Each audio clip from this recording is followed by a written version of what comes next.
The thought of acquiring Davante Adams is sexy. It's interesting and it's a lot of fun. And who wouldn't want it? However, according to a variety of insiders, to land Davante Adams, the Jets might have to give up another receiver in a trade directly with the Raiders or maybe just another receiver in general. We're going to talk about that here on the show. Boy Green Daily starts right now, plus some Jets Vikings preview. I'm going to lose my gosh darn bananas. Boy Green Daily starts now. Zoinks!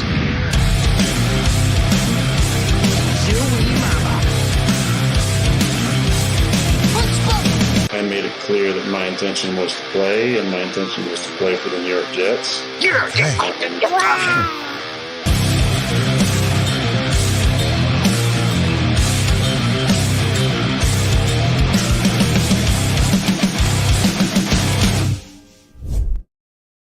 Hey, what's going on, everybody? I'm Paul Weston Jr., a.k.a. Boy Green. I'm the New York Jets digital reporter for Evie.com. Welcome to Boy Green Daily, a daily New York Jets video show, also available wherever you find your podcast. As you're hopping in to watch live or even after the fact, make sure you guys like the video, hit subscribe. We're getting closer and closer to 7,000 subs. We appreciate you. And I'll also flip the switch because hopefully by the end of today's show, MFC, mother_effing_chew gets his emoji. We are 10 members away, and we've been chipping away at it beautifully here at the beginning of the program. Well, we've hit the weekend, and that normally means that I'm joined by my co-host on these programs. That is the guy. I'm going to be honest. I have a few guests on my show, but there's no guest I have on my show more that people ask throughout the week. Whoa. What day is he on again? What day is he on again? Because I want to know when this man's on the show because people want to be on the show when he's on the show. He's a popular guy, and I'm a man of the people. So let's bring him in. It is my father, Esden Zone, joins us here on a Saturday. We are about 26 hours and change away from game day kickoff against the Vikings in London. What's up, Pop? Good morning, Boy Green. How about that Syracuse Orange? No joke. There you go. If they're not ranked in the top 25, then I don't know what's going on. But they should be in the top 25 when it rolls out sometime tomorrow. Yeah, shout out to Fran Brown, who now has his second skin on the wall. Now, it's not a lot of juicy skin. Both of these are Georgia Tech was barely in the top 25. UNLV was quite literally at the end of the top 25, but both still in. So some skin opportunities. Wild game last night, and shout out to Syracuse for getting it done. Absolutely terrific. They channeled 44 there for the win. Yeah, that was run, nice. That run is going to make the end of year banquet highlight film. If you haven't seen the last play of the Syracuse UNLV game, you got to go watch that. You got to go look that up. It was unbelievable. That is for sure. And Orange crushed. Yeah, it was juicy. So, guys, hopefully you guys saw that game. Overtime game, the first overtime game for UNLV in like 20 years. So, crazy. And shout out to Lee Van. I know we got a bunch of people who are out in London live that made the trip. So, Lee Van, a member of the Boy Green Coffee Club, appreciate you. Shout out to Jake Asman, Connor Long. I'm trying to make sure I have everybody. But everyone who's out there in London representing us, we really appreciate it. And in the middle of this subtext of Jets, Vikings, and Week 5, and this critical matchup against the Vikings, which, by the way, we'll get my father's predictions and everything else for this game in a little bit. Of course, it's Davante Adams. And this is a trade that looks like it's going to go down early next week is the sense from NFL insiders. So we'll be able to, in theory, enjoy this Jets-Vikings game. And then once the Jets return from international waters, it looks like that will be the top storyline when we come back. But a quick look ahead to it. We have a couple of articles in the YouTube description down below that you guys can read on the topic we're about to discuss. We'll start with the first one. I do have a brand new article I just posted in there right before the show about the potential of Mike Williams, and we could talk about that in a second. But I want to start off with the headline of this video, and it is this. If the Jets land Davante Adams, the Raiders may be looking for a wide receiver in return to fill the void. Now, no one on the Jets roster that the Jets would be giving to Las Vegas would fill the void one for one, but a receiver to add to the room. And apparently one of the names that could be flipped to the other side is rookie wide receiver Malachi Corley, apparently. Could be that receiver that flips over to the other side. Connor Hughes mentioned that in his updated Davante Adams piece that it is a player to watch out for, and he could be involved going to the other side. I'll just read you the direct quote. This is from SNY's Connor Hughes. Quote, the Jets can put together a compelling package for Davante Adams, not only with draft compensation, but players. Malachi Corley could be included if the Raiders seek a receiver to replace Adams, and the Jets have concerns about how many mouths to feed with one ball to go around. Apparently, they're from Connor Hughes. So there is a little concern that if they bring in a guy, other guys could get upset. So you have to try to balance out the Lion's Kingdom, the food pyramid, so to speak, to make it all work. Now, I have two comments, and I want to throw it over to you, Bob. First off, if the Raiders say the only way we're making this trade is if you give us Malachi Corley, then I'm slapping the sender address on Corley's cheek, and he's gone. If that's the one thing preventing a Davante Adams trade from happening, sorry, Malachi, Davante Adams, come on down. But I don't imagine the Raiders are demanding Malachi Corley in trade discussions. And if they're not, I would try to give up like a Xavier Gibson or something more than Malachi Corley. We haven't seen Corley yet so far this season. He's on a 4-year rookie contract for $6 million. He's making $1.5 million. He's making basically nothing. So that's a controllable rookie contract here for the foreseeable future. He is the number 89 highest paid wide receiver in football right now with that annual salary. I'd like to develop him, to be honest with you. So, again, if it's a deal breaker, see you, Malachi. But if it's not, I'd like to keep him because that's a controllable contract. I'd rather give up somebody else. So what are your thoughts? I know there's a lot of layers here, the Davante Adams deal on this, but we could start off with the initial that the Jets might have to give up their talented rookie that they traded up for just a couple of months ago, Malachi Corley, before we really see him on the football field. All right. Oh, boy. Here we go. I would start by saying that there is zero upside to Davante Adams coming to the New York Jets. Oh, Dad, come on, man. No, zero. How many receiving yards does Davante Adams have this year? Let me take a look. Anyone? Yeah, I have no idea, actually, but let me see. Davante is at 209. He has 18 catches for 209 yards and a touchdown. How many yards does Lazard have this year?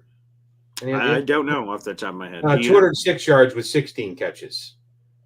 So Davante Adams, with 2 more catches, has gained 3 more yards. Obviously, we got to run out and get him immediately.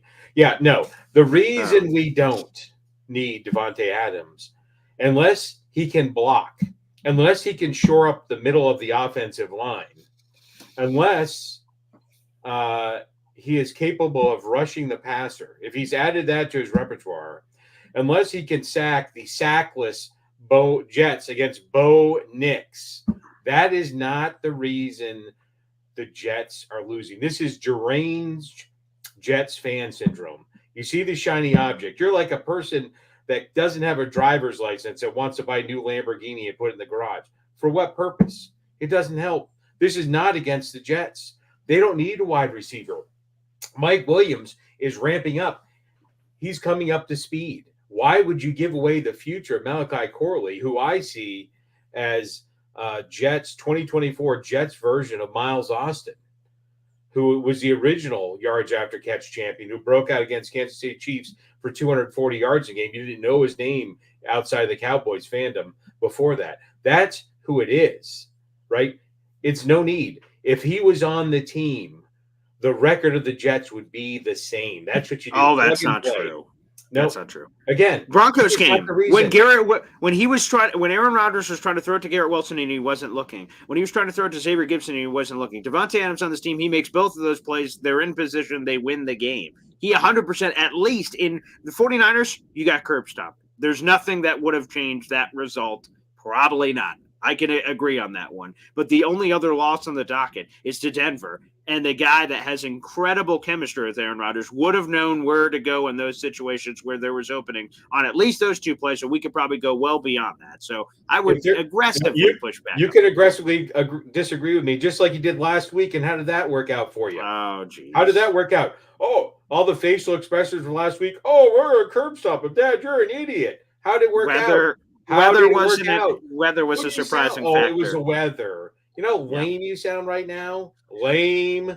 So the Jets defense, when they were playing, right, the weather, like the field was against them. The weather was against them. That's why they couldn't get to Bo Nix. That's why they couldn't sack him. However, when the Denver defense was on the field, the sun was shining, it all dried up, and they were able to get to Aaron Rodgers 5 times. The weather caused Aaron Rodgers to somehow do a hard count on the 1 foot line that would get him 6 inches, right? That's what happened. The weather is what caused us to hand the ball to Breece Hall, who folded like a lawn chair 2 times on the 1 yard line, and then the play action on the 3rd play. Obviously, the weather was a problem. Let me see this. So you are criticizing Aaron Rodgers for the cadence on 4th and goal, when if the Jets coaches just did the right thing and put Braylon Allen and ran him on 1st, 2nd, or 3rd and goal, we never get to 4th and goal. So there's no criticism of the cadence because Braylon Allen would have punched it in. They had Breece Hall, who did nothing on 1st and goal. They had Breece Hall, who did nothing on 2nd and goal. It's worth repeating. And Braylon Allen finally came in on 3rd and goal. We're like, oh, thank God. Okay, well, better late than ever, I guess. And then they play action. I'm like, what the? And that's what happened. We all saw it. But I mean, so there's enough blame to go around for that loss. There's plenty of blame to go around. Not using Braylon Allen. And then, like, apparently they've got this, like, we're in it. You know, they're on the bull. As soon as the bull starts bucking, they're like, well, we're still going to hang on. They're still defending themselves today, both the Goofs, right? Sal and Hackett. Goof Central is still holding on to that. That is true. My point is a multiple-time MVP, right? A multiple-time MVP should have the knowledge that there is 0 upside to the hard count offsides. 0 upside. Oh, that's not true. Come on. We can't be prisoner of the moment. In the 49ers game, they had like a 50-yard touchdown on these free plays. So that was one random example. And he has the most free play touchdowns in NFL history. It's like 19 of them. So it is a weapon that they can use. What do you mean there's no benefit? You know what I'd like Aaron Rodgers to do?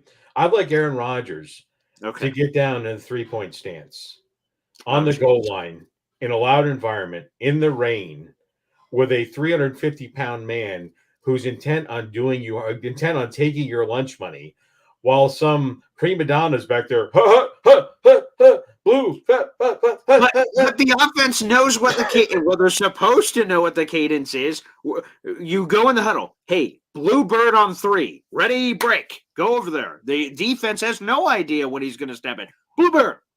Yeah, you're speaking from somebody that has been 6 feet behind what I would call the point of impact. As someone that was on the point of impact, it's nice. It's cute when the quarterback and the running backs talk about what it's like to be in the. It's cute. It's very cute for you to. Well, I don't know why you fatties didn't understand what the hard count was. Right? No. Now, when a wide receiver gets drawn offside or running back, they don't have somebody that's about to take their lunch money, knock their teeth out. It's completely different. Yeah, anyways, Davante Adams, no way, and especially not for Malachi Corley. I wouldn't give him up. He is literally the future. There is talent at the wide receiving core, right? The reason the ball hasn't got spread around, we have not dedicated enough to the running game and the offensive line. In a lot of cases, Aaron's held on to the ball too long and ended up on his can, right? There you go. And if there's money to be spent, if we had $10 to spend, the $10 is not on wide receiver, just for example. Okay. My follow-up to that would be, okay, what is preventing the Jets? So they're $10, okay? if they could spend $5 on Davante Adams, why wouldn't you? He's this game-changing player who's been wildly productive. If we want to compare this year to Jets year, I'd also ask who the hell is throwing each of these wide receivers the ball. I think that kind of impacts some of the statistics. But anywho, if you look at Davante Adams over the breadth of his overall career and then recent career, Davante Adams has dominated. He has been terrific. He's been putting up numbers with Aaron Rodgers or these random-ass quarterbacks he's had to play with out in Las Vegas. I'm not saying use all 10 of your bucks. You're going to use like $5. You're not even going to use all of it. So you're making it seem like, and some people have, that you're not the only one that, well, Paul, is he going to block? Is he going to play defense? Is he going to do this? No. He's not going to do those things, but go out and achieve those things. Grabbing Davante Adams is not preventing you from getting a pass rusher or figuring it out with Reddick. Grabbing Davante Adams is not changing what you could potentially do on the offensive line. You could do multiple things. Just because you do this Davante thing doesn't mean you're going to do the other things. And I would also say that Davante Adams, while, yes, a wide receiver, is going to have a dramatic impact on all sides of the ball, because if he's putting up points, then that's going to be easier for the defense to rush the passer, because you're going to know situationally, oh boy, they're down. The team the Jets are playing, the Vikings, we'll use them as an example. Holy crap, they're down 10-0. Whoa, they're down 14-0. We got to pass a little bit more. Jets pass rushers would have a much easier time with all those points going on the board. Plus, he's got that innate chemistry with Aaron Rodgers, which that relationship will be good. And he's going to draw coverage from the opponents, which opens things up for Garrett Wilson, who, with all due respect, has been playing not great this year. So that should only help him and open up the running game and open up all these other things. So Davante Adams is a great key to opening up a variety of things, specifically in offense, but I think it's also going to help out the defense. Yeah, I think this is something we can talk about forever. I've been against this before we were at where we are now. I think it's a mistake. And especially, I think you could get Mike Williams to hang around. You don't give away Malachi Corral. I don't think trading any of those people is the right answer. Yeah, let's get into that second point that you just said. So like I said, we have 2 articles in YouTube description. This video has been set up for multiple days because I knew I wanted to get into this Corley piece. But a relatively new side of this story that came out last night from CBS NFL insider Jonathan Jones is that if the Jets acquire Davante Adams, which, by the way, is not a lock, but it seems like the Jets are the favorites. He wants to go to the Jets. The Jets want him. It's about banging out all the details. Again, we'll see if that happens next week. If and when that happens, Jonathan Jones says, other NFL teams would want to come sniffing around the Jets to see if they can grab any of their wide receivers. Connor Hughes has described Garrett Wilson as untouchable. Obviously, for any idiots that are out there that believe they can get Garrett Wilson, that's not going to happen. But Connor Hughes said every other receiver could be a conversation. And he mentioned Mike Williams. He mentioned Allen Lazard. He mentioned this guy, all over the level. And Jonathan Jones said, we have that as the second article in the YouTube description down below, that the most likely guy that could be traded, according to Jonathan Jones, is Mike Williams, who's on the 1-year, $10 million deal. And I just want to say as loudly as possible, hell no. I have zero interest in trading away Mike Williams. My theory, my dream is if the Jets acquire Davante Adams, your starting 3 receivers are Mike Williams on the outside, Davante Adams on the outside, and Garrett Wilson in the slot. I want them to playing together. I'm not bringing one in to get rid of another. The Jets are trying to win right now. I get Mike Williams is on a rental contract. He's on a 1-year deal for $10 million, and he's been looking good. I mean, every time he gets the ball, he seemingly makes a play. He's averaging 15 yards per reception. Again, it's limited production. He only has like 8 catches for 120 yards this year, but every time he gets the ball, he's getting better. So I want to continue to utilize that. And what are you going to get for him? A future mid-round pick for a rental player? I'd rather have Mike Williams and try to win a Super Bowl than get some future third-round pick or whatever godforsaken draft choice they could possibly get. So I push back on that. And this would be a separate deal, by the way, for this Mike Williams theory trade, is the Jets would acquire Davante Adams. They'd all be on the same team for 5 seconds, and then the Jets would flip Mike Williams in theory to some other team. I'm just saying I absolutely would not want to do that. I want them all on the team. That insurance for if anyone else gets hurt and his production are far more important to me than any future mid-round pick they could get. So if the Raiders or anybody else wants receiver, we could talk Xavier Gibson. We could potentially talk about Malachi Corley, but hell no to Mike Williams or even Allen Lazard, who's been playing really well too. Yeah, I would say if I know that no one is looking beyond the season. if you were looking beyond this season, if you're looking into the future, then it would be more important to keep Corley, and more important to consider that if we got him, and then now we have two problems at wide receiver, two mouths to feed that we have to resolve in the offseason, along with, by the way, we didn't finish Garrett Wilson. So you'd have a Hydra. You know what a Hydra is? It's a three-headed monster contract problem at wide receiver that you would have. So potentially Mike Williams. Again, I'm not an advocate. I'll tell you that we are just beginning to see what Mike Williams brings to the table, which is another reason why I feel the need for Adams is less. Lazard, who I will tell you what, when I'm wrong, I will admit I'm wrong. When I'm right, I will circle back to it. And we got a few of those come up. But Lazard has proven his worth. I'm not sure it balances out after last year, but he has what you're talking about that Davante Adams has with Aaron Rodgers. He clearly has it. And so with him, once Garrett Wilson pulls his head out of his pick an orifice, right, and Mike Williams, who's getting better every week, clearly getting better, getting healthier, that's the reason I feel that Davante Adams isn't needed. If you were going to trade, Mike Williams would be something I would consider, because eventually you have to look past 2024. You have to peak. We're all in, but what's that? Oh, that's next year coming. I don't want to have a salary cap hell at my one position. All my wide receivers are a problem. That's the other side of it.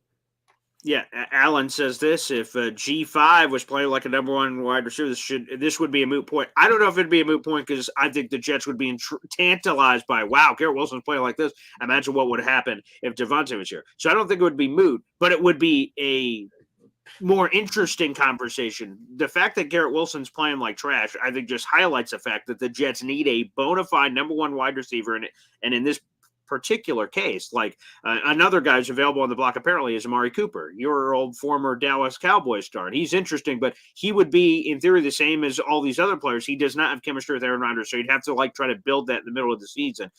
Davante's awesome, and the added benefactor to that is the pre-existing relationship with Aaron Rodgers. So again, I think that should open up things for Garrett. And of course, Davante Adams has instant credibility like Aaron Rodgers. When Aaron Rodgers walks into the locker room, he's four-time NFL MVP, Super Bowl champ, Super Bowl MVP, all these other things. Everyone's like, whoa, Aaron Rodgers. When Davante Adams walks in the room, the receivers are going to be like, holy crap, that's Davante Adams. And the things he could teach them behind the scenes, the ways he could potentially help accelerate this room with some of those chemistry things and hand signals and all kinds of things that he's had with Aaron Rodgers for a long time, I think also would be benefits to this. So we'll see what happens, whether or not this trade is going to happen and go through. It does appear that is going to be a thing, and that it's going to happen. The Jets are the betting favorites in a lot of markets, and it sounds like it's going to happen. That would be early next week. We'll have to see if they're able to hammer out all those details and make it happen. Before we go to the phone lines, Father, obviously we got to get our predictions in, obviously, for Jets-Vikings. But the other thing I wanted to do was also give the injury report, because I saw a few people asking about that as we have this London game in basically 25 hours here on the show. Likey Fotu, who was activated off of IR, or returned to practice, rather, and activated off IR, he is doubtful for the game. So it looks unlikely that Likey Fotu is going to make his return against the Vikings, which is sort of surprising. It looked like he could have returned prior to IR being slapped on him, that he would have been ready for the week 3 game. So interesting, the Jets are being extra careful. CJ Mosley also doubtful with that toe, so it looks like he may not return until that Monday night game. Morgan Moses is out, but he did return to practice in limited fashion, which is probably really, really good news for his return potentially in week 6 against the Buffalo Bills. So I wanted to get all that out there on the docket, Pop, before we get your official thoughts and predictions on this Vikings game. Yeah, just one last thing on the Davante Adams. Yeah, okay. What is his injury? He's not playing this week. That's correct. Yeah, he has a hamstring. That's apparently a 1 week to 2 week injury. That's one of those things. So if you have a sprained ankle, you have a broken foot, torn Achilles, hamstrings are something that linger on. And it's a fair point. Yeah. The other people are wondering if it's real, though. So I was just about to go. No. Is this quiet quitting, right? And I will tell you that, and I don't know how you assess it, right? Like right now, my knee is sore, right? I did CrossFit yesterday. My knee hurts, right? I think you could run every test in the world, and I don't think it's going to show you, but it doesn't matter. My knee still hurts. So I think a hamstring is similar to that, right? Right. So how could you Outside of like a really tell? tear. Right. Yeah. How could you really tell? And I'll tell you, just we brought his name up. I'll just circle back, right? Miles Austin suffered from hamstrings his whole career, right? Like if he hadn't had hamstrings, I think everyone know who he is. I'm pretty sure most fans know who he is, but he would be much more recognizable for all the years and games he missed because of hamstring injuries. So I would be cautious about that. But again, how do you evaluate it? The other side of it, it makes it much worse, right? If he's a quiet quitting, right? So I don't know what it is. It maybe it's something you go to some special camp where you're a wide receiver that you end up like T.O. or Ocho Stinko or any of these other ones that like it comes. Oh, you're a wide receiver. Oh, here's your shitty attitude. Make sure you take that with you, right? And some have it and some don't. And I think maybe it's just the level of visibility, viability. Right. So Davante Adams is a yipper, right? And if he is truly not living up to his contract, right? This is the guy that says, I have no interest in being traded. He said that. That wasn't that long. That was just the words are still in the air. Hold up. I can still hear those words coming out of his mouth. And I would just tell you two cautions. One is well, how serious is if this is really an injury? It's not going anywhere with a hamstring? You know what I'm saying? That he may get better, he may play, but it's still a concern. And if it's not, if it's like this other horse shit of I'm going to show up to work and not work today, that's worse than a lingering hamstring injury. Well, let's be honest. There's no way he would ever admit that. It's not like he's going to come. Oh no, I agree. No, I agree. I'm just saying they're two real concerns, right? You pull the trigger, you let Mike Williams go, right? And then at the end of the year, well, I guess that injury was a real thing, right? Or he's not happy. Yeah, go ahead. Because there's a lot of people at the table. He comes here and he's not happy about it, right? And it's just another thing to consider. That's all I'm saying. He's obviously a phenomenal player. He has chemistry with Rodgers. All those things are true. I don't think, just summarize, I don't think that's what the Jets need personally. They have needs. That's not it, especially if it takes a chunk or takes away from your ability to do other things. All those things we don't know, right? Right. How is the intricacies of the salary cap work for that? How's that going to work out? So there's a bunch of variables here. It's not as simple as there's a shiny object, go get it. That's my point. Yeah, the good news is for me is that we're a month away from the NFL trade deadline. Right now, today, it is November 5th. It got pushed back a week during the offseason to allow teams to have even more information before making deals. To me, I believe if the Jets acquire Davante Adams next week, as it looks like it's probably going to happen, that they wouldn't immediately trade outside of whatever they do with the Raiders, which is like, again, giving them Corley or Gibson, maybe if that happens, or it's just picks. You have a bunch of time to see if there's an issue with the ball getting around and someone's complaining and things of that nature. Think about like Mecole Hardman. How much of a diva was he with the Jets last year? And they kept him for like 4, 5, 6 weeks. He was around the team for a long time before they hit the eject button. I imagine the Jets would not overreact and like send Mike Williams away despite these reports and conversations. I believe they'd allow it. Let's see how it plays out with Davante and everybody all together here. And then after something happens, like again, there's drama or something. Okay, we'll move let's look ahead at the deadline, who would want him, and then you move him. So I don't believe, because I think that would be silly, to your point. If they trade for Davante and immediately make other decisions like trading away Lazard or this guy or this guy or this guy, and then things go badly, they're like, whoa, well, I guess we shouldn't have traded that guy. I just don't foresee them making that issue. But again, if they did, that would be a worse part of the conversation. So we'll see what happens. Again, it looks more likely than not it's going to happen. That's what every insider continues to say, that they were betting on it. They believe Davante Adams will be a Jet before the trade deadline. And sooner rather than later, it sounds like. But to your hamstring thing real quick, if he really has the hamstring injury, obviously that's concerning because hamstrings can linger. The thing is, we will never know one way or the other whether it's real or not. I'm sure they'll continue to list it because he could just say it.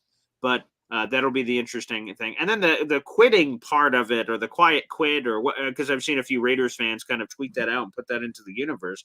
I mean, it seems like if I don't want to speculate on things that are happening out there in Vegas, but his coach liking a comment on Instagram that Davante Adams could be traded. Davante doesn't hear from his coach to even call him and tell him, hey, by the way, I know this story's going to blow up. It was an accident. It was this, that. It's absolute nothing burger. But apparently he never reached out to Davante. So Davante was just left to speculate. So I know we're framing Davante Adams as the bad guy here, and the guy's like skipping out of town, but it also looks like that dysfunctional organization over there certainly didn't try to quiet any flames or stories.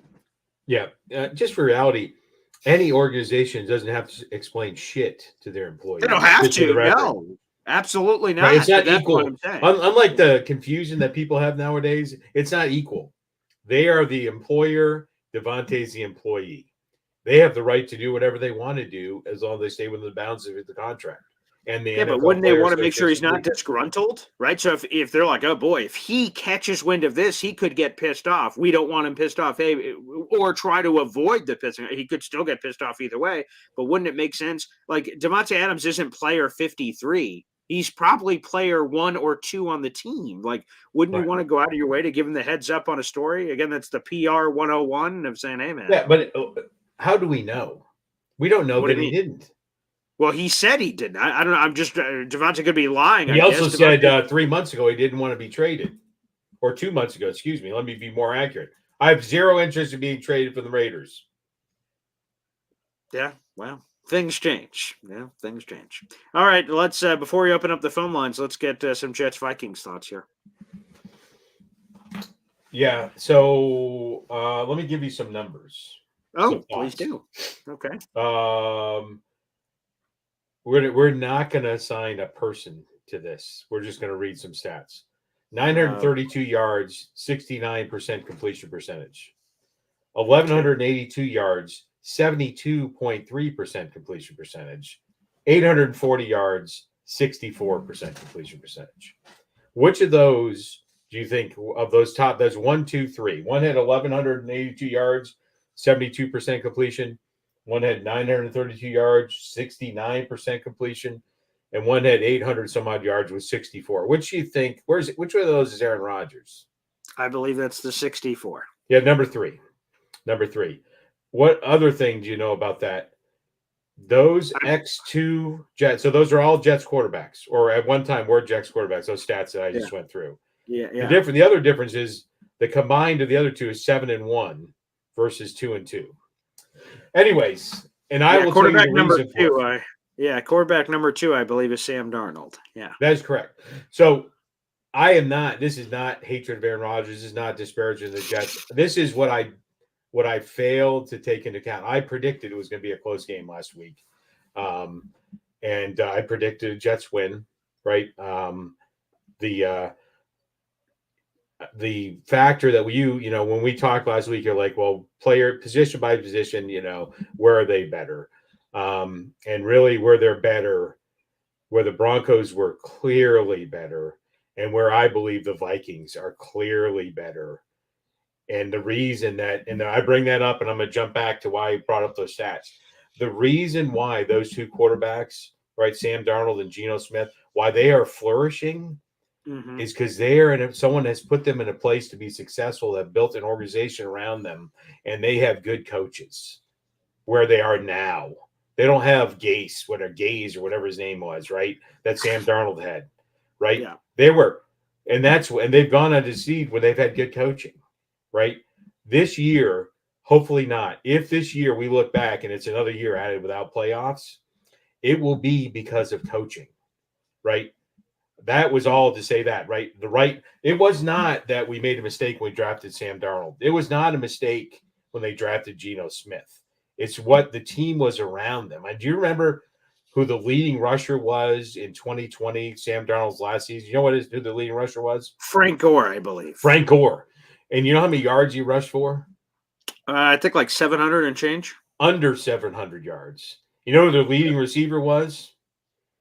Ooh, wait a second. Let me see if I can get this. 2020. Ooh, this is good trivia. Wait a second. I brought it for you this week. I'll wait. I've got it's not this guy. It's not Jermaine Kearse, but that's kind of go ahead. Okay, go ahead. It was Crowder. Jamison Crowder. That's okay. Good. Yeah, he had a good run with the Jets. Yeah, and how many yards do you think the leading receiver of the Jets for the 2020 season? How many yards he had? Maybe 690 and change, maybe. You must have looked it up. 699. No, I don't. I don't have 699. Anyways, all of that to say, it wasn't Sam Darnold. That was my point. It was coaching. The Jets lose today. If they lose tomorrow, if they lose, it's going to be coaching, which is the reason they lost last week. Right? Robert Saleh, 0-1, right? On the games that it mattered for him to be the head coach. The 49ers was a game, the people lined up on the field. The Jets hadn't really matriculated as a team. They lost the game as a team. They beat the Tennessee Titans despite coaching, right? And last week is a loss, in my opinion, was on Sir Robert Saleh and his coaching staff. That's truly what it was. So to play for this week, right? Mm-hmm. I want the Jets not to see ghosts. I want them not to see ghosts this week. The ghost of Sam Darnold, who's the other one who said he sees ghosts. And you can't blame him. He had no offensive line. No wonder he saw ghosts. He probably saw his great-great-grandmother when he got knocked out one time. Do you know the number of sacks that Sam Darnold had through his 3 years as starter? What his combined? How many times he was sacked? Yeah, how many times he was sacked? So let's see. So he was there for 3 years, and then he was jettisoned. Okay, try to spitball some numbers here. Probably in the 110 range, maybe. Yeah, that's pretty good. Yeah, it was. Yeah, no wonder he saw ghosts. He was in the top 10 or top 5 of the number of times sacked in those 3 years. Wow. Yeah, it ranged from 35 to 38. I think is off the top of my head. Those 3 years, he got pounded. Okay, the only person who got pounded worse was Carr from whatever David Carr. Who got pounded like a piece of meat in a Rocky movie. But anyways, yeah. So I am concerned with this game. Let me tell you this. This is not, and I am concerned. We'll go back to the game, right? Sure. So if you wind it up and go back to your analogy of last week, position by position, where are the Vikings better than the Jets, right? And you could probably there's only one position that you can make to clearly say, maybe two, that this player is better than his counterpart on the other side. And so to me, it's going to come down to coaching. And what would that be in your mind? So obviously wide receiver, I think. Yeah, that's it. That was the one position. Right. Yeah, and then the rest you're saying could be debated, basically. Debate. Yeah, that's what I'm saying. Right. Okay. Unlike last week, you couldn't say this person was better. Like Denver didn't have that one guy. Yeah, right. Right, line down. So for the Vikings, there's one, right? Whoever lines up on the field in today's NFL, you line up all 32 teams, they're probably winning the wide receiver, the number one wide receiver. They're probably winning that. There's debates for one or two, but for the most part, he's going to win that scale. So I think that this Vikings team is scary. I worried about it last week and 2 weeks ago. They've beaten some good teams, right? They beat the Houston Texans, who are 3-1. They beat the San Francisco 49ers the week after we got curb stomped by the 49ers. This is not a team to F around and find out about. So, in my opinion, the game plan for this week is literally the same as last week. It's literally the same as last week. Not what they executed on the field. What we proposed as a game plan for last week. You let Agent Zero come out, you pound the ball, you do some play action, you protect Aaron Rodgers. If at the current rate that he's hit, and I don't know what it is, I know he's been sacked 10 or 11 times, 5 last week. I don't know, but I do know this. If you watched him, limping off the field last week at the end of the game, he's not going to do that. That's not going to work for 13 more games, right? Right. So you've got to protect, you've got to keep him upright. And you don't have to stick to that the whole game, but you got to start and come out and pound the rock and open up the field. And then you probably, that by itself is like you added an extra lineman, once you punch in the mouth a few times and they're like, oh, we can't be loosey-goosey here. And then he throws those 2 picture-perfect balls. Then I think that's the game plan to win. Then later on, you open it up and stuff. But he cannot be hit like a piñata like he has been, or he's not going to make it through the season, right? He's not a young man, and he can't take these hits. So with all that being said, I've had really a struggle with picking this game. Okay. I'm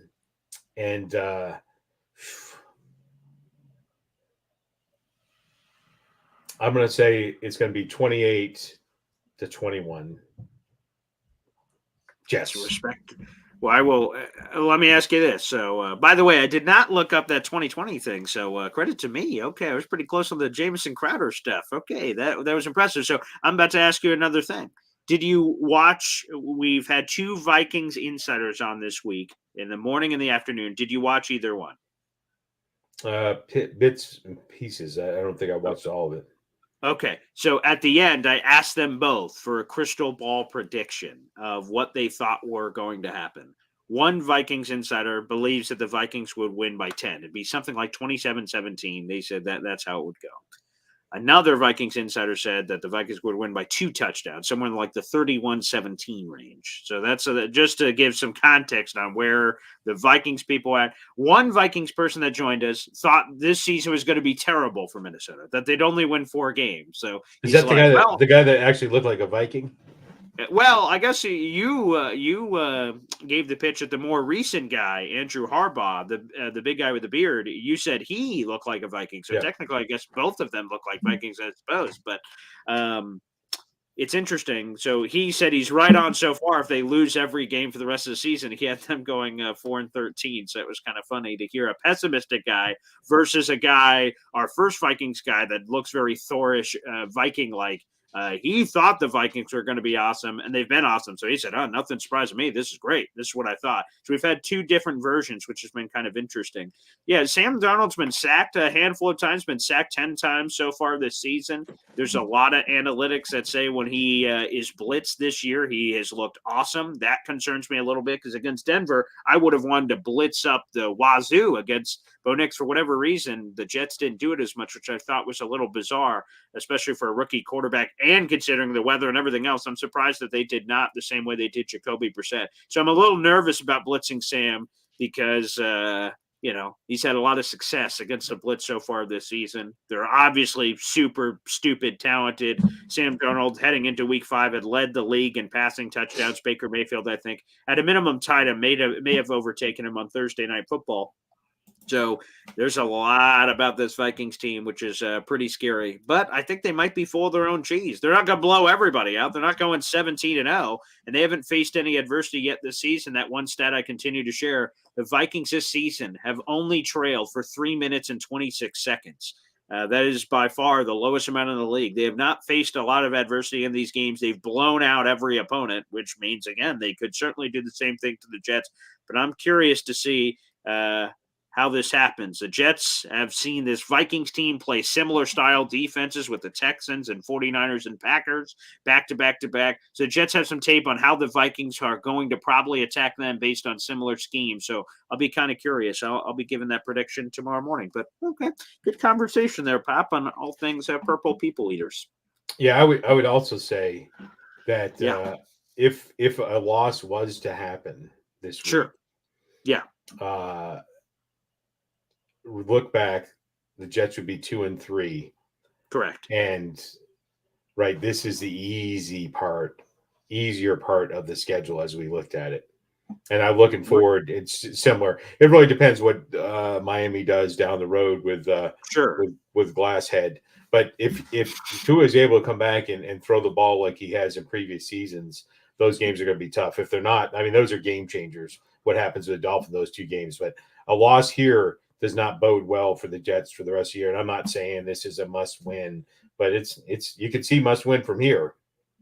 It's right over there, right? Because they go to Buffalo, and then you come out of Buffalo. What are you 2-4? Going to play the Steelers?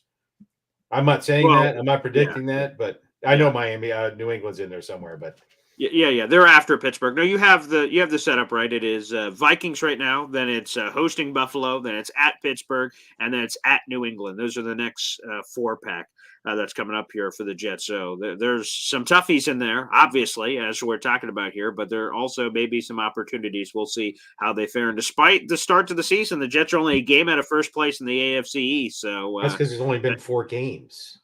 Like, that's a ridiculous thing to say. But New England's not. Miami's not. They're not a game out of first place. So you're making it sound like it would be automatic that they'd only be a game out of first place. I'm just saying that it's not as bad as everyone said. They're 2-2. The Bills are 3-1, and they played the Bills. So even if they win and the Bills win, heading into the AFC East game on Monday Night Football, they'll have a chance to overtake first place in the division. I don't know what's the chance for the Jets to win today is to bench Brees and start Braylon. I just want to get that in there. That's quite a take. All right. I have now opened up the phone lines on YouTube. That's youtube.com/boygreen25. Feel free to call into the show. If you're watching on Facebook or Twitter, we have 1,000 people in the room, so we appreciate that.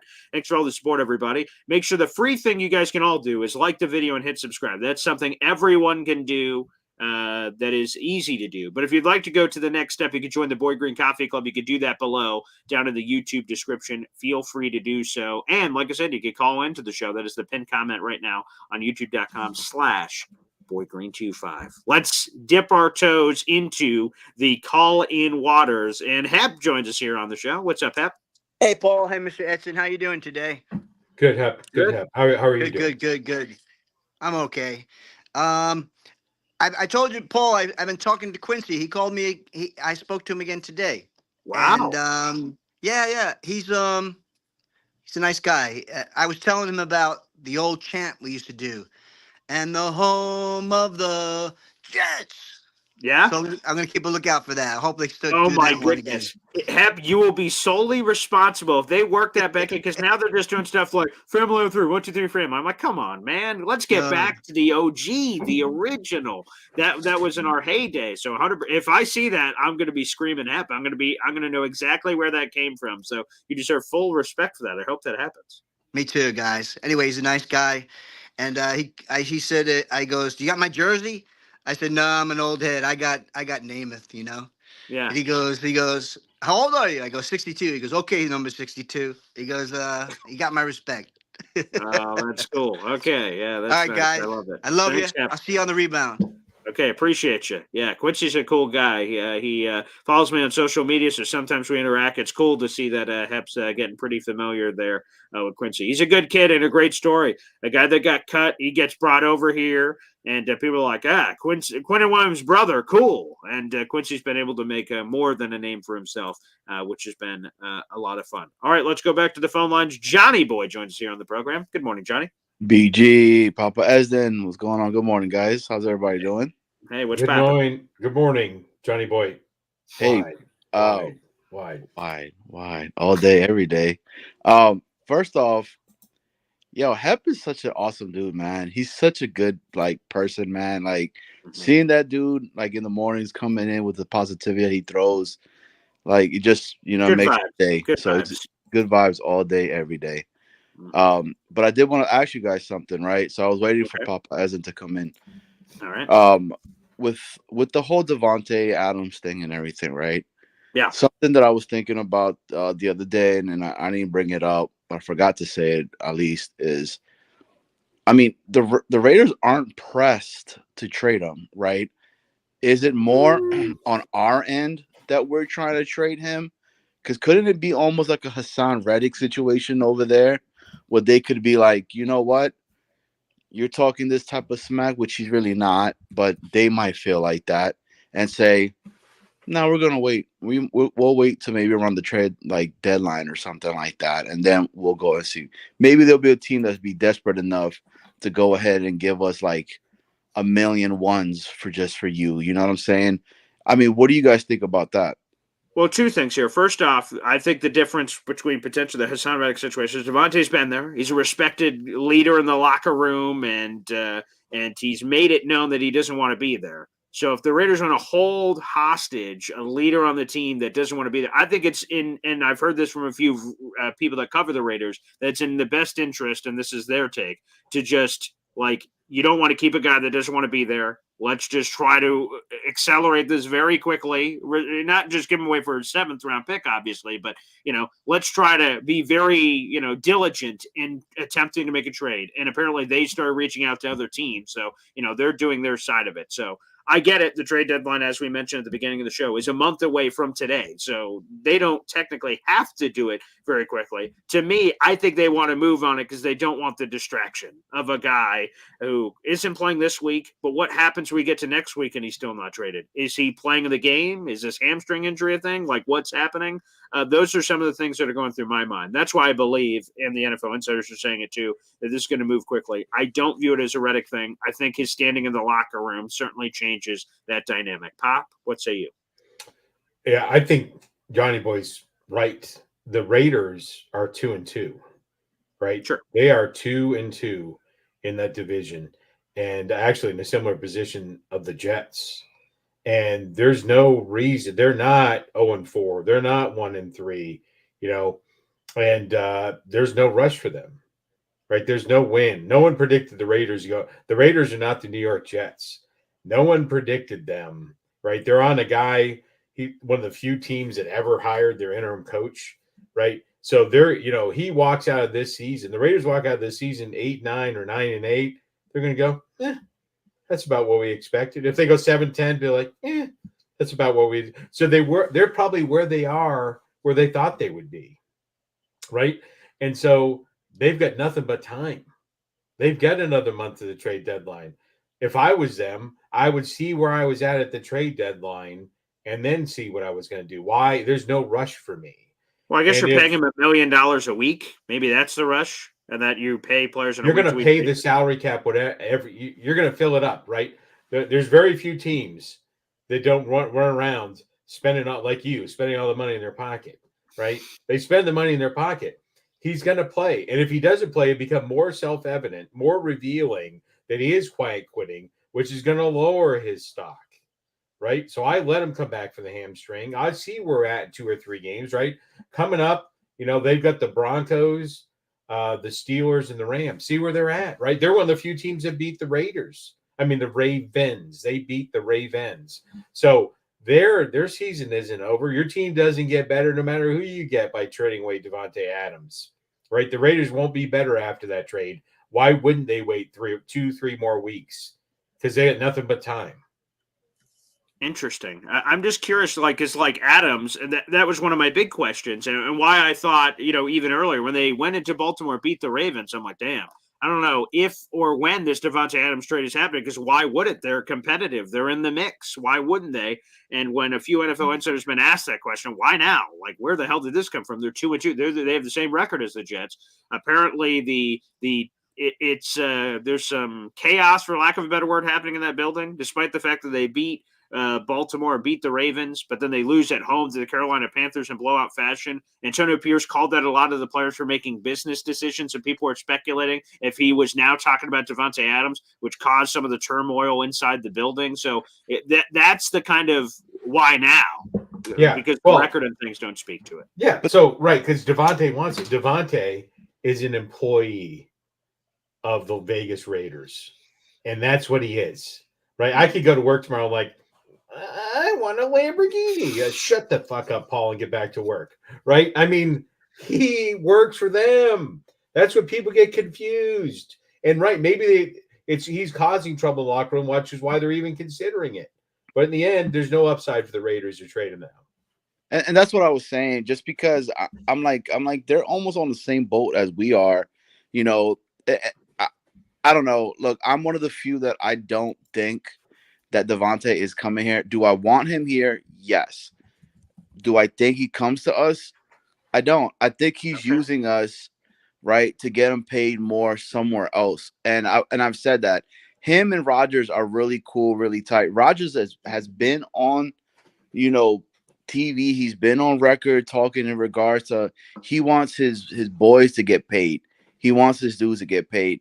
And if he could be like, oh, yeah, we're in the off season because the tampering stuff, he can't say too much or whatever in regards to that. Why not? I mean, look, he put everybody in a frenzy. Adams did yesterday with the whole, Edgar Allan Poe, Social Ravens media no thing. more. Like people were like tripping out and all that, and everybody only knows him, right? Because of, no more, never more, never more. You know right. what I mean? So again, I don't know. It'll be interesting. I'm surprised that there is turmoil because Adams was one of the first voices that was voicing for Antonio Pierce, Correct. giving him the like, hey man, this is my guy, this is my dude, blah, blah, blah. So I wonder what occurred.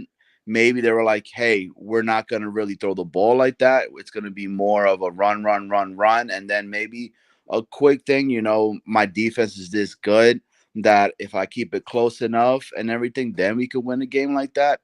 I don't know. It's interesting to see that, but at the same time, I don't want to see Mike Williams go. I hope that's not the case that gets put in there. But then at the same time, I look at it like, well, Mike Williams is only here for a year. Who is to say that Mike Williams does want to come back to the Jets and all that? And you get Davante Adams, who's like, yo, I'll give you 2 to 3 years. I'll go ahead and, redo my whole entire contract and whatnot, and then we could work on that. It's a tough one, man, and all that. Like I keep thinking of Randy Orton. I hear voices in my head. They talk to me. And shout out to WWE. Blood Wars is tonight. Everybody needs to watch it. But Yes. anyways, yeah. Here's the one thing I do want to add that and Taylor said exactly what I'm saying. Here's what happened, right? So Davante Adams advocates for Antonio Pierce. Yeah, that's my guy. I want him. Okay. Antonio Pierce gets hired. I think the conversation that happens with Antonio Pierce, Davante Adams, of why Davante Adams is on the train is Antonio Pierce goes like, we're not rocking with Aiden O'Connell anymore. I'm going to get you a quarterback, Davante. He's like, oh, great. I want someone to throw me the ball. So he makes him these promises before he's hired, right? Says, we're going to get a quarterback that can throw you the ball. We're going to take over the world. And Davante goes, great. It works for me. They go into the offseason and the talk of the town is they want to make some crazy trade up for Jane Daniels. They swing and miss. They don't. And their quarterbacks end up being Gardner Minshew and Aiden O'Connell. Davante, the back of his head goes, well, that's not the quarterbacks who were promised. So maybe Antonio Pierce, which is, like I said, what Taylor Sterling is saying here, what happened is Vegas didn't get a quarterback this offseason, and Davante is still a member of the team, so he didn't throw a fit and say, I demand to be traded in April. But he said, okay, let's see how this works. This doesn't work great. I want to go. And that was one of the big messages Rappaport said, that Davante Adams wants to go to a team where he has a former quarterback as a teammate, which obviously limits it to the Saints or Jets, unless there's some other quarterback that he's played with that I'm unaware of. Those are the two teams, and that's where he wants to go, someone that can deliver him the ball. So I think that's another factor we're not thinking about. Yeah, let's just, we said this a lot. This is what the headline's saying, and it is cute. Right? We'll go back to the Raiders or the employer. Davante Adams, what he wants, nobody gives a shit. Right? He has no trade clause. The Jets are not the only team in the NFL, and frankly, they're probably in the middle of the pack. They may really, really want him, but there are teams that really, really need a wide receiver and might offer more than the Jets. But he has to agree to a contract alteration. So he doesn't have a no-trade clause. I think only 2 or 3 players in the NFL, and your boy Dak Prescott is one of them, have a true, absolute no-trade clause. But Davante sort of has a no-trade clause because if the Buffalo Bills, who have no cap space, or like the Saints, who have no cap space, say, hey, Raiders, we'll give you a cajillion first-round picks. So like, sounds great. All right, Davante, all you have to do is sign on this dotted line to switch your contract so it fits with them, and we're good. And he goes, up yours. I'm not signing crap. Then he has there are teams that could just accept his contract as is. But then they wouldn't pay as much because in theory, they'd be getting a rental. His next 2 years are at $35 million per year, and no one's paying that. So I don't know. That's the going market for wide receivers right now. Yeah, the going market, that's the highest paid wide receiver in football. But Davante Adams isn't. He's 31, gonna be 32 in December. He's gonna be older. No one's gonna pay that money. So they would, if another team wants him, they would pay less because of that uncertainty of him probably only being a rental, which means if they're paying less, all of a sudden we limit the teams that could potentially acquire Davante. So that's what I'm saying. He doesn't have a no-trade clause, but he kind of sort of sneakily does. Yeah, I don't think so. But by the way, as you're throwing shade at Gardner Minshew, that's another person that has a higher completion percentage and yardage than the Jets quarterback, just for the record.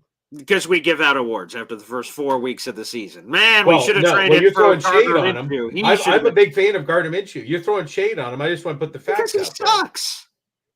He sucks. Okay. He's not good. Let me. Maybe I'm missing out. Let me look at Gardner Minshew. He has 3 touchdowns and 3 picks this year. What are we talking about here? What's his completion percentage? 70%. But like he has 3 touchdown passes. No wonder Davante Adams is pissed.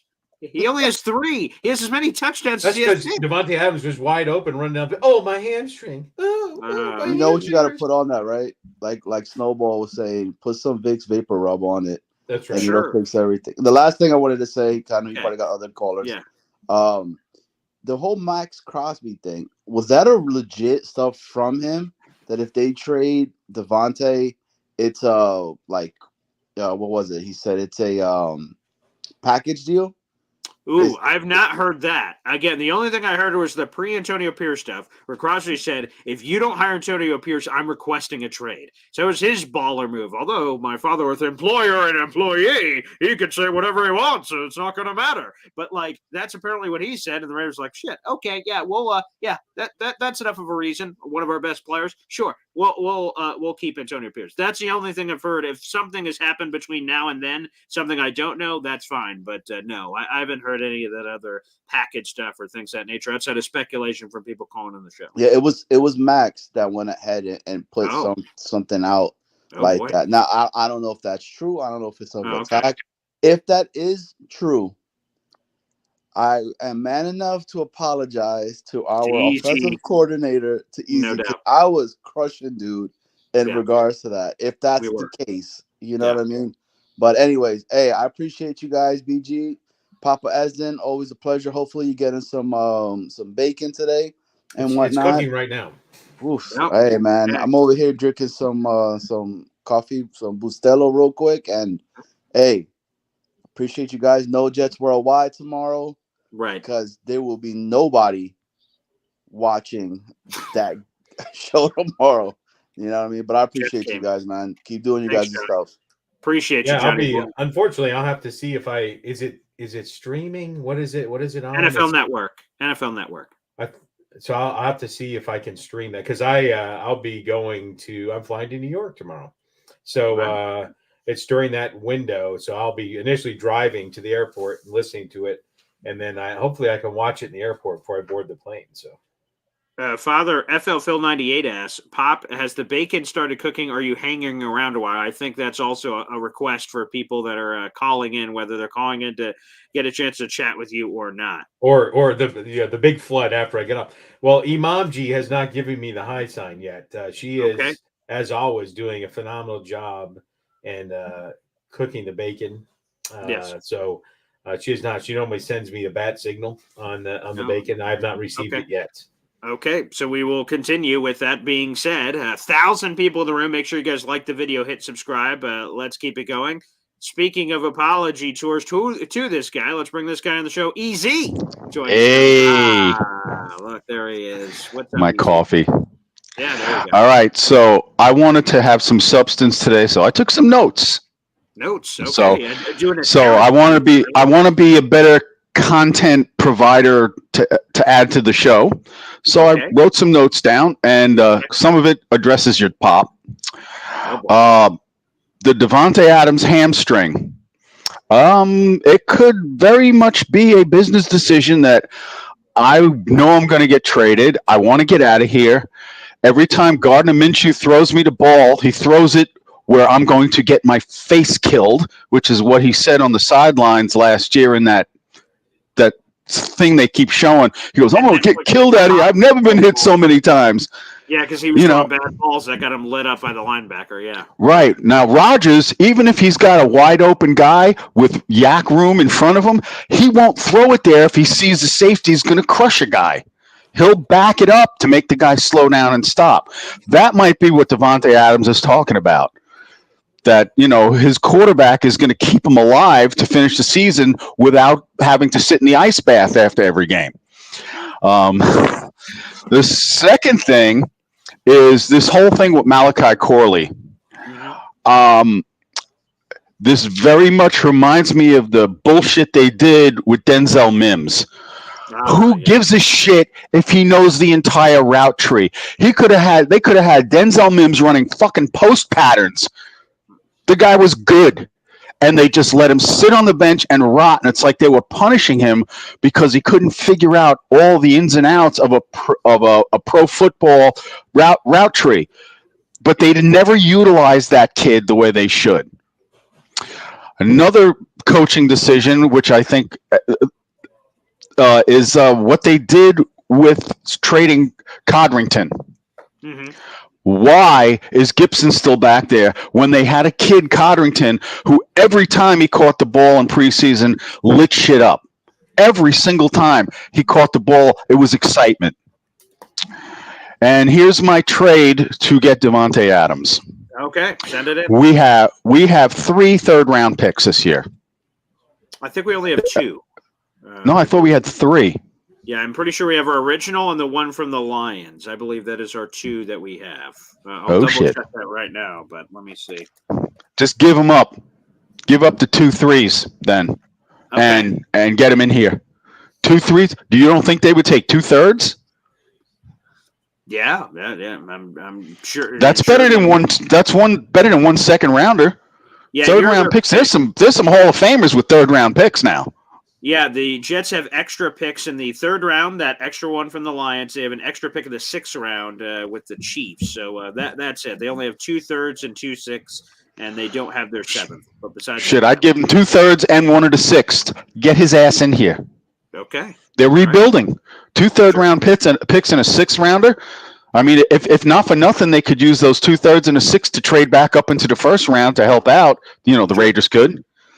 But we need to make something happen. I think your dad's right. Hammies are a little questionable. He's not going to play this week, but he'll definitely open up the route tree for Garrett Wilson if they get him here.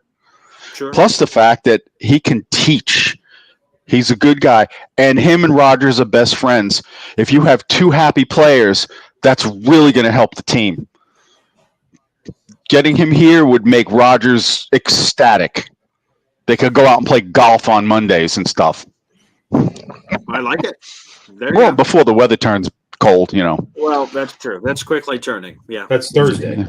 We could send him over to Ryan. He works at a golf course. Jets true. Talk. Yeah, he's got connections. Right. That's a good part of the sales pitch. I like it. Yeah. But anyway, I hope I brought some substance to this. I'm hoping I did this time because I know I've been a little goofy the last couple of weeks. I really wanted to try to give you guys something to talk about. And I wonder what your dad thinks about what I've been saying about the Mims and Corley correlation and all that stuff. Okay, we'll investigate it. Easy, thanks for the call. Yeah, I like the notes. That's a Terrence move. I like it. So feel free to bring them. So we'll go to you, Pop, before we get back to the phone lines to answer Easy's question, his point of the Jets didn't utilize Denzel Mims to his full abilities. And the thing they told us, the media, was like, well, he doesn't know everything at every different position of X, Y, and Z. And for that, where, he's not going to get on the field this much. Like Corley has barely played. It's either 1 or 2% of the offensive snaps of the first 4 games of the season. He has 1 catch for 4 yards. He hasn't been apparently getting on the field for knowledge of playbook and just separation from the other receivers in the room that the Jets have liked other guys. Do you foresee that as a similar issue that this coaching staff had with Mims? Yeah, I think you got to, and my opinion of Hackett is low, but well you got to have a couple plays, right? Mm-hmm. A Corley play, have him go in 3 wide receiver set, 4 wide receiver set, have him run distinct patterns and open it up, get him out in the field like we're not doing with Brees. That's what Corley needs, right? The yak champion, get him out in the space, let him break some tackles, let him make some money, and you have 1 or 2 plays a game, and you don't force the ball. And I'm not saying Aaron would do that, but you don't force the ball, but you see what happens, right? You get in the 4 wide receiver set, you do a Z pattern or something like that, where, he makes a quick break, you get him out in the middle of the field, and then he takes the ball and you see what you got. That's what he came for.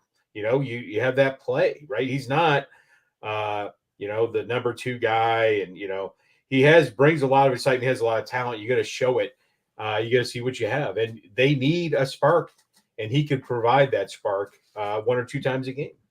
Yeah, there's no question about it. I'd like to see him utilized, certainly, moving forward. All right, let's get back to the phone lines here. This guy's been waiting a while. Let's bring in B-Mac to the show. B-Mac, welcome in, brother. Hey guys, good morning to you. Yeah, good morning. Yeah, I'm jealous that I'm not in London with Jake. Me and too. Connell. Yeah, looks like a lot of fun. Yeah. I have my great uncle lives in London. Oh, really? Is that Elmac? Yeah. Huh? I said, is that Elmac? Oh, no. Okay. No. My real great uncle. Oh, okay. Yeah, no issue there. Yeah, Okay, so, that's cool. Yeah, great. But anyway, for far as this Davante Adams thing, sure. I don't know. I'm kind of 50-50 on it. It's like I get it. It would be great because you can't have enough weapons in this league, especially when you have an older quarterback.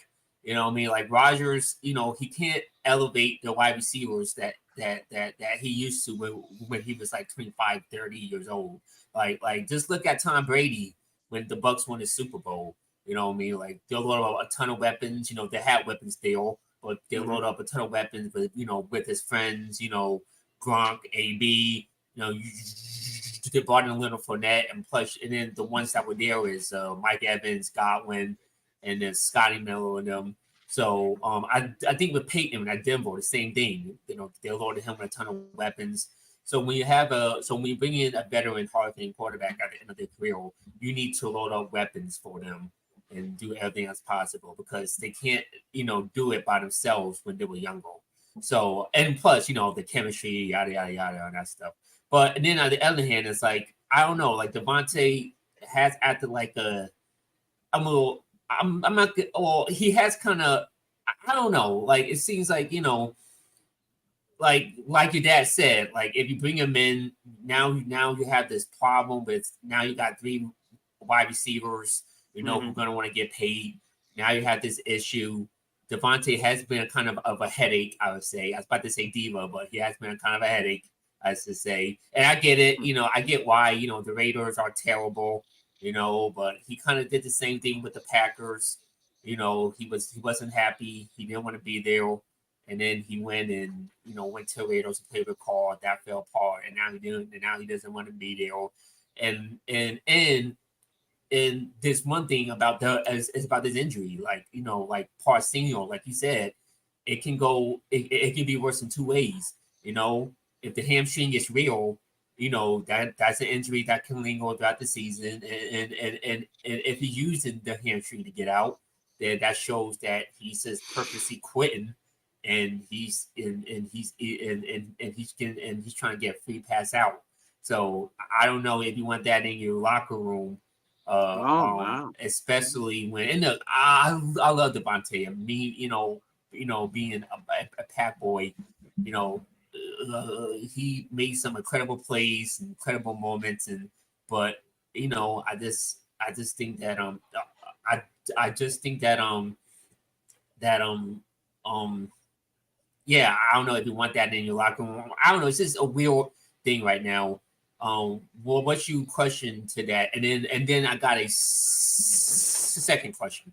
Yeah, go ahead. You can ask your second question. Yeah, and then my second question is, now the Minnesota Vikings defense is really, really good, and they love to blitz. And I know last week, we had problems with the blitz. You know what I mean? We did. Yeah. So Rodgers is coming in this game. He's not. I don't know if he's 100%. I know he got banged up. Probably not.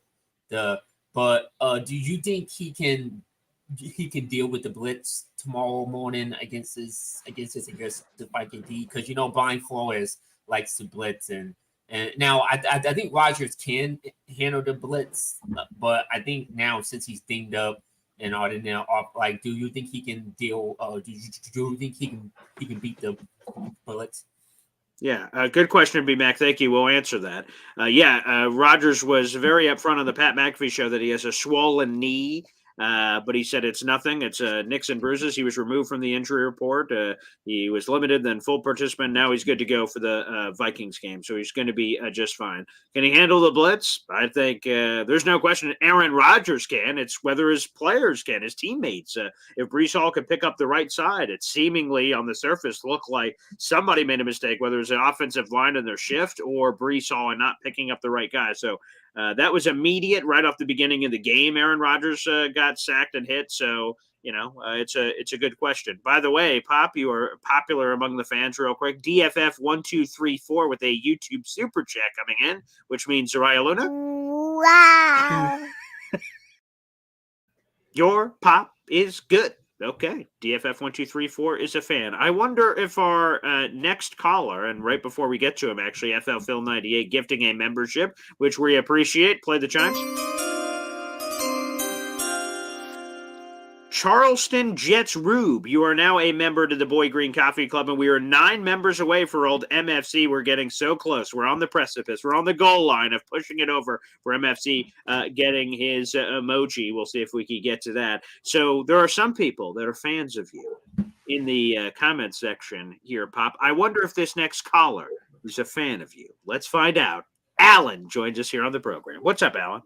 Good morning, boys. I appreciate listening to at least one rational Esden on a Saturday morning. And there's only one I see on the screen, and he is currently to my right. First of all, easy, okay? There is no chance the Raiders are making that deal for 2 threes. No chance, okay? The Raiders will ask the Jets for Braylon Allen. The Jets will counter with Malachi Corley. And it will be a second and Corley for Adams if that's the deal. There's no chance the Raiders make that deal. Paul Senior, okay, you seem to be the most rational one on this set. 6 months and 3 days removed from the Hassan Reddick deal, and still he's not in the building. Okay, to me, all this Davante Adams talk is nonsense. If this team does not get a conventional pass rush tomorrow morning against Sam Darnold, he will carve them up like Thanksgiving turkey. And that's why I see them losing tomorrow. I just don't see them having it. I just don't. People talk about Will McDonald and all these UDFAs. You make the trade for Hassan Reddick 6 months and 3 days ago, and he's still not in the building. To me, that's an indictment on your general manager and the rest of this organization. I would say if after last week no movement was made on that deal, then it really is going to ride to the end, where he's going to show up when he has to show up, and so he can make this year count for contractually to be free of the Jets after that. So if after last week it didn't happen, maybe if another similar outing, hopefully not lost by the Jets where they get no pressure from the quarterback, maybe. But I'd really just see this riding to the Cinderella hour where Hassan's comes in just to make sure the season counts. I asked this to Paul, I think 2 times ago, and I'll ask this to you, Paul Senior. What is Joe Douglas's MO here? I'm trying to figure out what is his end goal in this situation. This team lacks a pass rusher, especially after the Johnson injury. No one has been brought in. Does he truly expect this team to get home with Will McDonald and a bunch of ham and eggers? Please explain that to me. Yeah, actually, that's one of my phrases, ham and eggers. Let's get there. I would say Bobby Heenan, God rest his soul. God rest his soul, yeah. So I'm with you. I think the Hassan Reddick thing is the Jets saying we don't negotiate with terrorists, right? That's their stance. We don't negotiate with terrorists. The fact so that's fine. But the fact is, and we don't know, right? There's a lot of things we don't know. We speculate. What we don't know is I would like to think like they've been aggressively, like they go the defensive,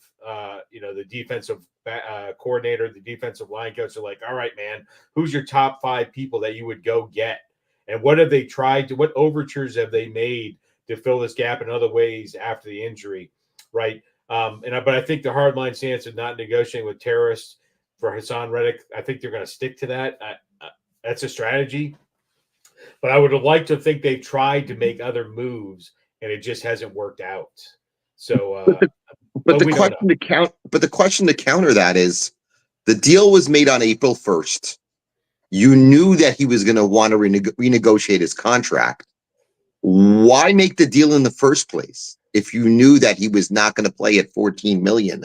Why believe his word?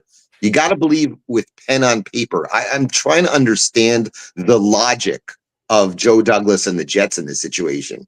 If you're not going to sign him to the contract that he wants, why make the deal? Move on. I don't understand the logic of this whole situation for the Jets. People are killing Reddick, but this is not even a Reddick situation for me. This is the Jets situation.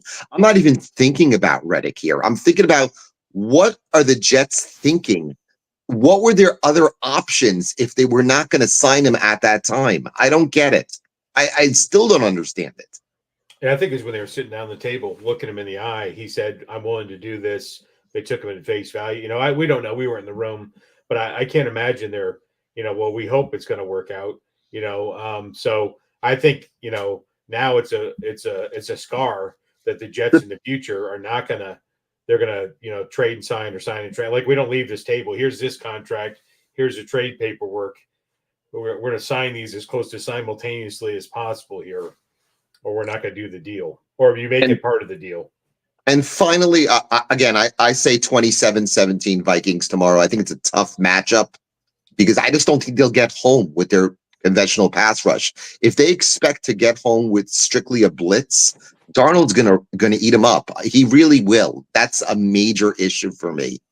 And again, for a team that is supposedly a Super Bowl contender, if they don't have Hassan Reddick in the building, I don't see them beating any of the top teams. I just don't see it.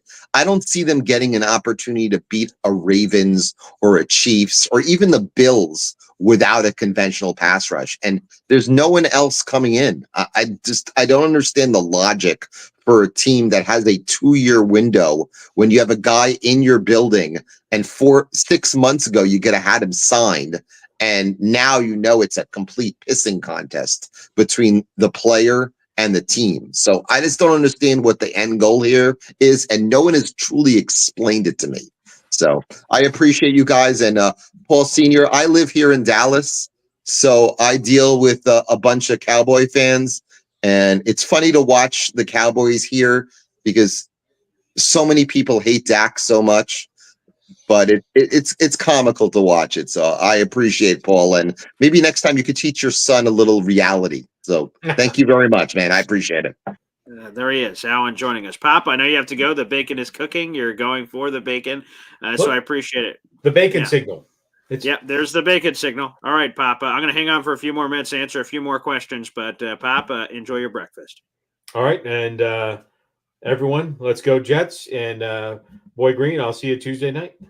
I can't wait. Yeah, my dad is flying into town. Yeah, just a thing on Allen real quick. The thing I fear is basically kind of what happened in the Denver game where our only legitimate pass rusher is Will McDonald. And if you double him, and you have Quentin inside, obviously, but he's inside most of the time outside of the occasion where he lines up at defensive end. If you're able to block up those two guys, then the rest are like, I dare you to beat us, insert guy. And who is insert guy? Michael Clemens, Solomon Thomas, or go through the ring.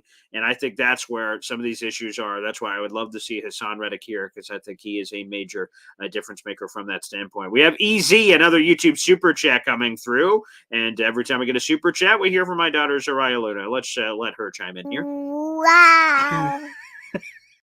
WOW. And thank you to the 1,200 people that are now in the room right now. EZ, our resident OC, asked this. Reddick said he was going to show up and then negotiate the contract. Then he didn't show up. So why should the Jets renegotiate the contract? Yeah, the reported stuff we continue to see is that the Jets, well, of course, the Jets were looking at other options. They investigated Shaq Barrett, who is a free agent. They investigated Jadeveon Clowney, who was a free agent. Shaq Barrett ends up ditching the Jets for the Dolphins. Jadeveon Clowney ditches the Jets for the Panthers. And then the Jets call up the Eagles, say, hey, we're interested in Hassan Reddick. And they're like, cool. Would you like to talk to him? The Eagles say to the Jets. Jets said, sure, yeah, we'd love to. Jets virtually, I don't think it was physical, I believe it was virtual get in a room, a call, video, FaceTime, whatever, to get in a room with Hassan Reddick, and they go back and forth about how this is all going to work out. And apparently, according to sources, not mine, other people, reporters, Connor Hughes is one I saw it from, is that Hassan Reddick and his camp said, okay, we promise we're not going to skip anything. We're going to show up to everything. And, then we'll work on the contract from there or play the contract as it is. Reddick showed up for his introductory press conference and then never showed up for anything else. No OTAs, no mandatory minicamp, no training camp, no nothing. So the Jets feel like Hassan Reddick broke his promise, and Reddick somehow feels like the Jets broke their promise. So it's kind of this broken promise room, so to speak. And to me, I wish cooler heads would prevail here, that we could get a middle party. Obviously, the Jets feel like Hassan Reddick broke his word. Hassan Reddick feels like the Jets broke their word. We need a person in the middle to just say, guys, the Jets need a pass rush, and Reddick, you need your money that you're lighting on fire. Let's try to find a compromise here that's somewhere in the middle. And the problem is Hassan Reddick has lit so much money on fire now by this point that whatever alteration the Jets would make to his contract would either barely or not pay back all of the money he's already lit on fire. So he's likely playing for less than what he committed to initially, which I don't think would make Hassan Reddick very happy. So now we're here in the middle, beginning of October. Let me not over-exaggerate. We're here on October 5th, and that's where we have this massive problem between all the sides, and that's what we're dealing with right now. So that's it, plain and simple. So there's some bad blood here. Speaking of bad blood, Johnny Boy bringing up a WWE pay-per-view coming up later tonight, that we have that issue coming. By the way, there's been some good ideas here. I saw the bacon request shirt. I'm working on the Boy Green Coffee Club shirt. We'll also have a Hop on Pop shirt. That should also be an emoji. Yeah, the bacon Hop on Pop. We'll have to put that on the laundry list for my old man to add that emoji in. But before we get there, we got to punch in this other emoji, which, again, we're 9 members away to the 1,200 people in the room. You guys can join the Boy Green Coffee Club that's in the YouTube description down below. It's a way that you can support the show. If you guys enjoy the content, we're live every single day at 7:30 in the morning, give you guys Jets content. Plus, we do a post-game show 2 hours after every final whistle, so that'll be around 2:30, 3 o'clock tomorrow on Sunday. We'll be doing our post-game show of Jets-Vikings, and we do additional shows. Tuesdays, Thursdays, I'm on live in the afternoon at 3 o'clock with my guy James Woody, and we also have a variety of wonderful guests that join us on the show. So if you enjoy the content, you want to support it, it's only $2.99 a month to become a Boy Green Coffee Club member, and we're 9 of those members away from unlocking an emoji where we get to highlight and celebrate some of our great callers, listeners, and interactors with the show. And one of the best is certainly MFC Baby. And look at that. Ask and you shall deliver. Terrence Hill gifting us, baby, a juicy membership, which now takes our count to 8. And we're right here on the line. Let's see if we can get it over for MFC, maybe even on this show as we're wrapping up here. So we are now 8 members away for old MFC. Let's reveal the new member of the Boy Green Coffee Club. That is Chris_75, baby. Chris_75. You're now a member to the Boy Green Coffee Club, which gives you access to the Discord, and also you are now an official supporter of this show. We appreciate it. So let's see if we can get there. We can push this over the goal line here. That would be wonderful.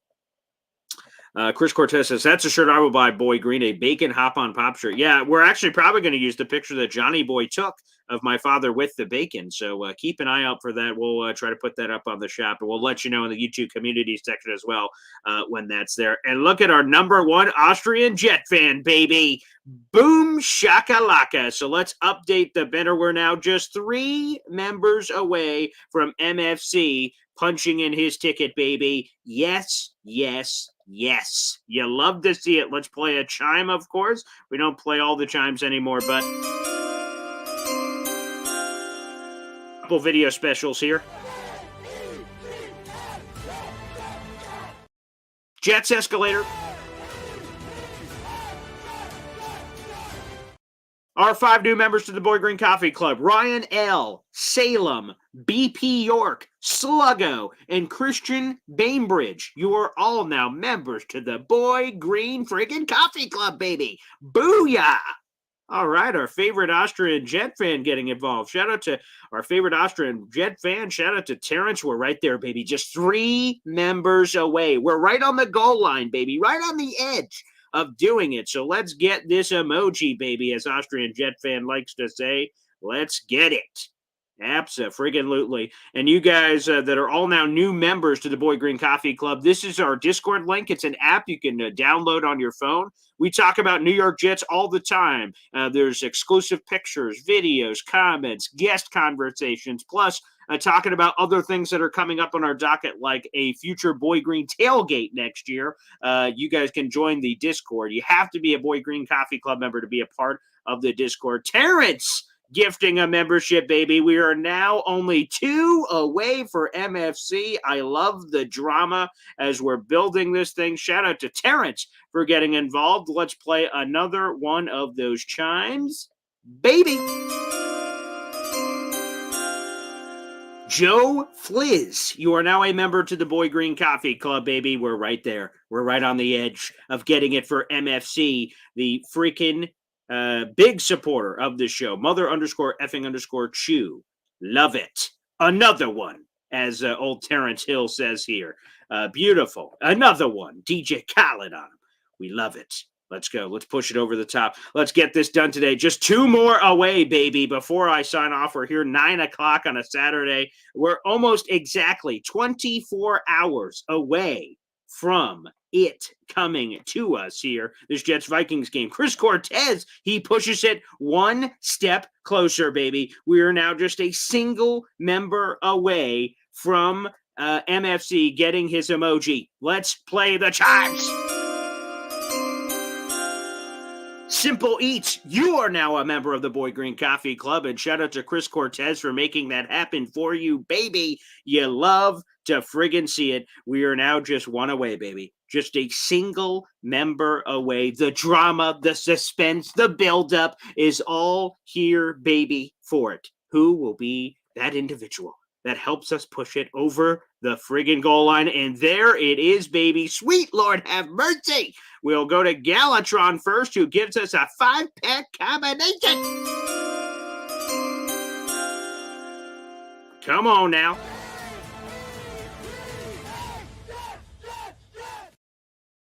Booyah! MFC has it. We also have more memberships coming in. Thank you, everybody, for helping push this over the goal line. Wonderful. We're already chipping away at our next member who will be coming in on the channel. But first, let's give Galatron76, one of our great members here on the show, some action. Antonio Ambrosio, you're a member. Gerald Janasco, Luis Cordova, Roy Romano, you are all now members. And also Aurora, who I met Aurora. I met her at the Jets Patriots tailgate special, which was wonderful to meet Aurora. But we're not done yet, baby. More memberships. Everyone has jumped in on the fun. It is raining memberships for the love of everything that's holy. Our boy, DNY for Life, a.k.a. Devin, getting involved here, baby. Let's play another one of those chimes. Oh, yeah, baby. William Justice, you were gifted a membership to the Boy Green Coffee Club. You love to freaking see it, baby. Look at the juice. We're all getting involved. FL Phil 98, baby, here on the show. You guys are awesome. AD83, you are now a member to the Boy Green Coffee Club, so we will work on that for you, MFC. Awesome. Thanks to all the wonderful fans for pushing that over the goal line. Yeah, this show is possible because of you guys, baby. And hopefully memberships aren't the only thing that's raining in the next 24 hours. Some touchdown passes from Aaron Gashdarn Rodgers as we take out the undefeated Minnesota Vikings, baby, would be absolutely freaking spectacular. That would be juicy. Absolutely juicy. So let's go get this win, as Terrence says. Thanks, everybody. Over. Whoa. Snowball says the emoji is ready to reveal right now. Wait a gosh darn second. Let's take a gander. Snowball is ready to roll. Oh, baby. Let me see. Oh, wow. We have it ready to go. So let me do it live here on the show. A big reveal. Shout out to Snowball, baby. Let's go. I'm doing it right now. Let's put the pieces together. Oh, this is dramatic. I love doing this like this. Okay, great. Okay. All right. I love it. All right. Let's jump over here. doing some stuff behind the scenes, so you guys will be able to utilize this emoji immediately. Awesome. Look at Snowball, man. He is on top of his business. There's no question about it. And by the way, FL Phil 98 is saying, let's get to 7,000 subscribers. We're 8 away. I have 6,992 subscribers. So to the 1,200 people that are watching right now, if you're watching on Facebook, if you're watching on Twitter, if you're watching on YouTube, then it's quite simple. Just hit the subscribe button that's there on the screen so you guys won't miss any Boy Green Jets content. But to the 1,200 people that are watching in all kinds of other places, open up a new tab right now. Go to youtube.com/boygreen25. Hit the subscribe button. Become a subscriber to the channel. It's absolutely free to do, and you help spread the gospel of Boy Green Daily. So make sure you guys do that, baby. I'd love it. So let's see if we can get that milestone here on the show, too. That would be friggin' amazing. So we're only 8 people away from that happening here on the channel. Okay, let me upload this emoji for MFC, and we can see if we can unlock that right now, right here on the program. So let's see. Where do we got to put this puppy? One moment. Let me just find a good place for this. I like it. Okay. And then we'll reveal it here on the show for old MFC. So shout out. Absolutely beautiful. Okay, here we go. Let's put it right here. Yes, this will be nice. So let's put in this MFC. And shout out to Snowball being so friggin' quick with these. That is unbelievable. Effing special. Okay, let's see. MFC. Okay, we'll just do it like that. We'll put that one in there. It should be, wait a second, now available for you guys. Booyah! Here it is, MFC. Choo-choo! That's cool what he did there with the MFC logo being like the little choo-choo smoke from a train. Shout out to gosh darn MFC. He's one of our favorites here on the channel. Let's give him a proper chant.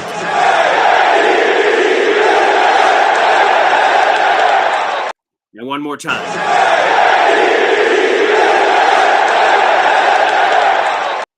Booyah, baby. MFC, what an incredible day today. Awesome. And MFC, we appreciate all the support, and thanks to all of our fellow, commenters, interactors, and everything else here on the channel. You guys make all this possible. You guys make this so friggin' cool. So shout out to Snowball for banging out. He's responsible for all of our emojis here on the channel. He's a loyal member of the Boy Green Coffee Club, of course. No Jets Worldwide tomorrow, guys, but you can check out their Jets Worldwide show and also subscribe to them on YouTube. Make sure you guys check it out.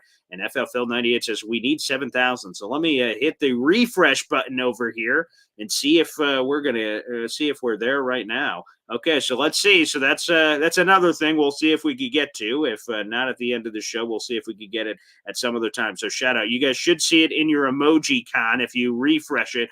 This is for MFC, mother_effing_chew. Thank you guys for doing this. And I love this. Chris Cortez saying, dude, this is my favorite sports show. We're live every single friggin' day at 7:30. Absolutely terrific. We'll see who is next up. We'll ask our Discord people to see who deserves to be the next member.